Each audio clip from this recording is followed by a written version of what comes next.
अस्सलामुअलैकुम, के हाल है जी? ठीक हो?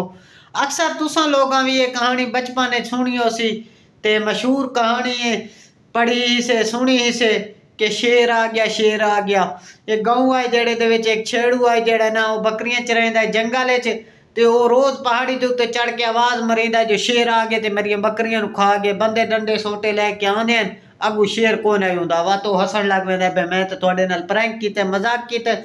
एक दिन गुजरे कि हकीकतन शेर आ गया ते उहदियां बकरियां नूं खावन लग गया, नुकसान पहुंचावन लग गया। वो पहाड़ी ते चढ़ के आवाज़ा दींदा रह गया, कोई बंदा ना आया। उन्हें आखा भाई ये ना प्रैंक कर रहे, झूठ मार रहे। ते साडा भाई एक वेला मुंडा और शहजाद जो यूट्यूब ते मशहूर है, चंगा यूट्यूबर है ते मिलियन च उहदे सबसक्राइबर हैं, ठीक है ना। तां वो रोज़ प्रैंक करेंदा हर किस्म दे, ठीक है ना। ते हुण असल च कोई वीडियो लैंदा है ते अक्सर लोग समझेंदे भाई प्रैंक है, ठीक है। तो उस दा हुण वालिद अगवा थी गए। हुण अक्सर उहदे व्यूअर ये समझ रहे हैं कि प्रैंक है, लेकिन हकीकत च प्रैंक नहीं, ये सच है। उहदा वालिद अगवा थी गए ते अज दूजे त्रीजे दिहाड़े उहदा वालिद दा अजे पता ही कोनी। तो अल्लाह माफ़ करे, झूठ ना बहुत ही बुरी चीज़ है। ये प्रैंक झूठ इन्हां चीज़ों तो बचना चाहिए ना। तुसां वीडियो बनाओ लेकिन ये जे प्रैंक ना करो।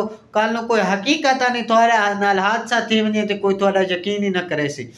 तां अल्लाह पाक रहम करे, करम करे, अल्लाह कहें नाल जी ना करे। बड़ा अफसोस हुए जड़ी वेला मुंडा नाल होई है ते अल्लाह ताला उन्होंने सबर देवे ते अल्लाह ताला उनकी कोई गैबी इमदाद करे कि अल्लाह ताला इंशाअल्लाह उनका सपोर्ट करे ते इंशाअल्लाह कोई उनके वास्ते खड़ा हो वने जेड़ा उनकी काफ़ी सपोर्ट करे ते जेड़ी वजह तो उनका वालिद घर आ वने सही सलामत। अल्लाह पाक खैर करे।